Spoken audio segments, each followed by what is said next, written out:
Burston Prime Incarnon is my favorite primary weapon, and after taking it to over 200 Void Cascade level cap, I want to show you what I think is the best setup for it. I'll give you all the information you need to master the Burston Incarnon. We will cover Burston vs Burston Prime, the Incarnon Evolutions, my recommended build, should you use Rival or Corrosive, Multishot vs Acuity, and why you should never use Galvanized Aptitude. Here's some general information about the Burston Prime. It is the 3-burst hit scan weapon that deals primarily slash damage. You can gain access to its parts via relics, and it will never be vaulted. As for the normal Burston, it is rewarded upon completing the quest War's Prize, or in case you need additional blueprints from the market. That brings us to the Burston vs Burston Prime.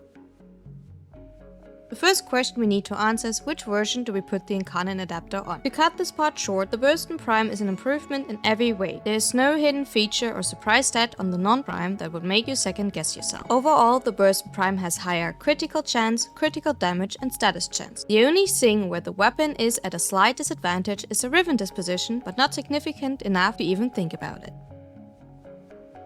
With that out of the way, let's have a look at the Incarnon evolutions.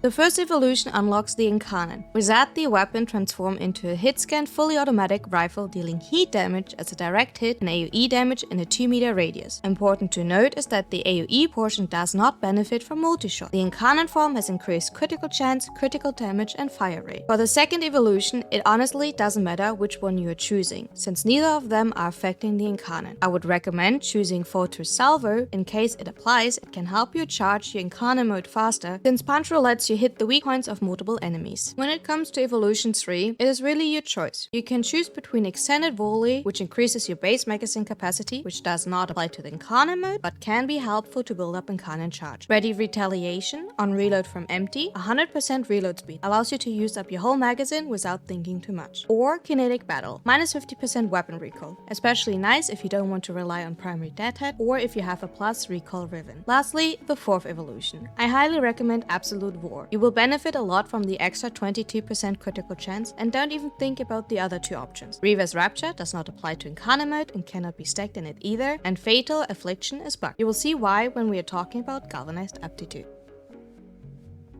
How about we jump into the build then?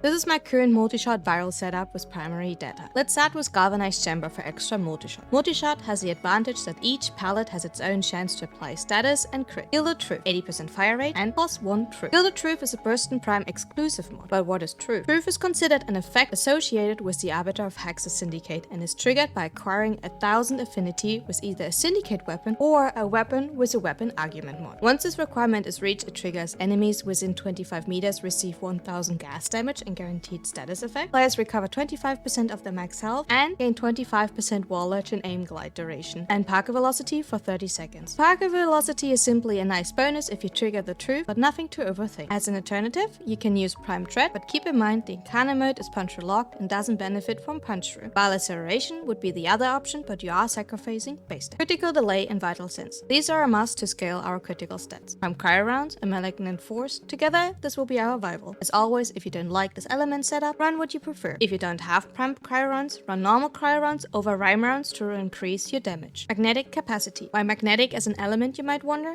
Magnetic helps significantly against enemies with Overgut like Thraxis or Eximus units, and can help against Nullifier Buff. The increased magazine capacity does not apply to the active Incarnon mode. Galvanized Scope. This is a massive boost to our critical chance, but we have to maintain our stacks with Headshot Kill. The mod only triggers while aiming. We might not always have all of our stacks, but it's a nice bump in damage. An alternative to Galvanized Scope is Armor Gun Serration. Having base damage can make it easier to build up your arcane stacks, and the sprint speed is additional quality of life. Vigilant Supplies. We are running this mod purely for the set bonus. You can even run this mod unranked. This gives us a 5% chance to enhance critical hits. Enhance critical hits means upgrade a crit level. So if you hit a yellow crits before, you will hit now orange. Another option would be either Stabilizer if you struggle with the recall, or have a plus recall Riven, or Hush if you run the weapon on an invisible frame. One of the most common questions is the elemental setup. Is viral or corrosive better?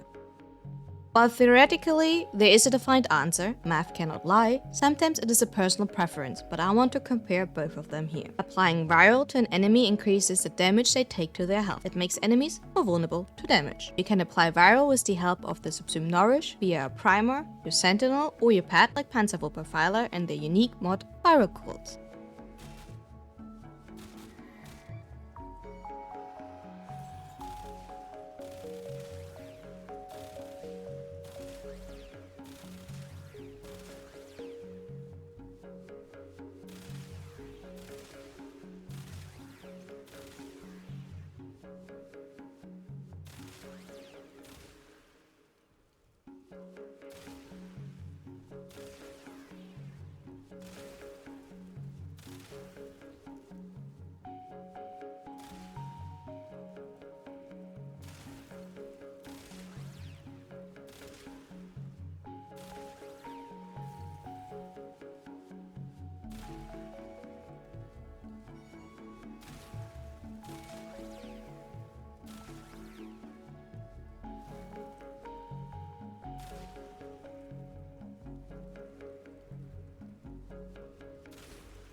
Corrosive status reduces enemy armor. With just your weapon, it is not possible to fully armor strip an enemy since the maximum numbers of corrosive stacks you can apply is 10 by default. To fully armor strip an enemy, you will need 14 corrosive stacks. You can only achieve this with 2 green Archon shots or utilizing Hydroid's passive. If enemies have less armor, they have less damage reduction and they're taking more damage.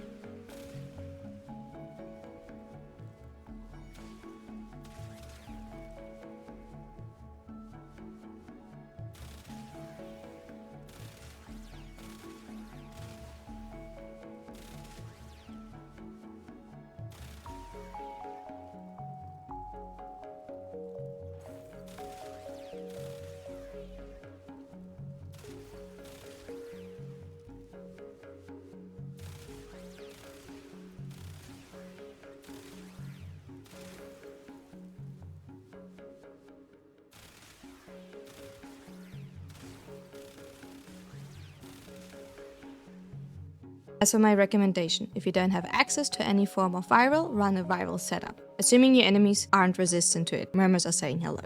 If you do have viral from an outside source, choose a corrosive setup and benefit from both. Multishot is one of the most common picks and for good reason. You get to charge your Incarnon form faster due to the extra pellets, and each pellet can crit and apply status. Is it better than primary Acuity? No, not on paper. Damage-wise, if you consider all parts of the build, primary Acuity is stronger than Multishot. Due to the high damage increase regarding weak point hits, you are gaining a lot of extra damage. So it is more a personal preference which build is more comfortable for your playstyle and if you can hit your headshots consistently. But unlike Multishot, on an Acuity build, the AoE portion of your shots benefits from the extra damage. If you prefer Acuity over Multishot, here is a viral setup, pretty similar to the build before. Galvanized Aptitude is a nightmare on Burston. First things first, Galvanized Aptitude doesn't work on AoE weapons at all. The Burston Prime Incarnon in active Incarnon mode, 50% hit damage and 50% AoE damage, so only half of the mod is effective here. To make matters worse, the Burston Incarnon is bugged with Galvanized Aptitude. The extra damage from the Evolution 2 does not scale with Galvanized Aptitude at all. Let's have a look at an example. My Burston does a total of 20 damage, 10 direct damage and 10 radial damage. We already know that the radial damage does not scale with Galvanized Aptitude, and then for the 10 direct damage, let's say Evolution 2 added 5 damage. Because this damage is bugged, of our 10 direct damage, only our 5 initial damage scales. Of our 20 total damage, only 5 of it can scale with Galvanized Aptitude. So instead of scaling 100% of our damage, we are only scaling 25% of it. So in Burst Incarnon, Galvanized Aptitude is only 1/4 as strong as you expect. With that, you're wasting a mod slot with nearly no damage. Which is your favorite frame to use the Burston on? Don't forget to like and subscribe. See you next time. Stay roasted beans.